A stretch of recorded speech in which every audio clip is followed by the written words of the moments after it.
I was given access just a couple of weeks ago and have tried and use it a little bit for my current project, which looks at kind of travel writing along Ireland and Scotland's Atlantic coastlines, charting out responses, I suppose, to coastal environments. And I've become very interested in particular in the Scottish engineer Alexander Nimmo, who designed what you see here, a village in the west of Ireland by the name of Roundstone. So then I thought, let's see what happens if I put in Roundstone into the kind of general search. And you can see there that I made a little kind of, I bracketed it from 1820 to 1850. So to kind of confine myself, and I got 31 matching volumes. And some of the stuff that was coming up, I was kind of sort of expecting from my own list of texts that I have pulled up. So English, Ireland in 1834, for instance, I had kind of looked at, but it's great to kind of have come across also kind of primary sources by Nimmo himself, and to kind of get access and get a bit of a sense of the language he's using, for instance, and how these reports are kind of shaping up and structured. And that was very exciting. And you can see here, zooming then into Nimmo, you get a little bit of I got a little bit of detail about the village, where it's located, how it's being described in terms of its access for ships, etc. That gives me a sense of the kind of fishing and maritime developments at that time in the area.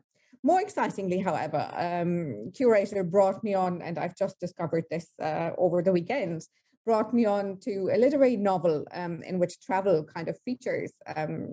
Jane Moss's 1850 3-volume novel, The Heiress and Her Minority. And you can see there from, so on Curatr, I'm being given the reference, obviously, to where the text is in the British Library, but Curatr gave me this little snippet, and I could then go off and check archive.org or check Google Books and see and have a little look what the novel is about, and put in then the keyword for Roundstone there and see that it comes up.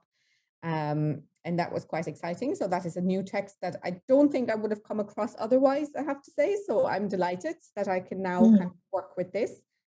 Related to a different kind of idea with a collaborative project, I'm interested in the Cairngorms and travel writing and kind of travel to the Cairngorms in Scotland. And I put the Cairngorms in, and just again, it's kind of, usually I like kind of zooming in and just having a look at what little things there are. And I came across this this volume here that is dedicated to Sir Walter Scott, which I found really interesting as well. But here I loved, here is you can directly click and get to the volume.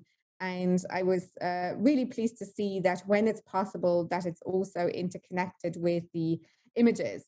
So when I click on volume images, I'm kind of being given the link to the illustrations and can then have a look. So again, thinking about, say, literary histories or travel writing in particular that often has illustrations or maps in it, how can the visual component be kind of integrated as well, perhaps?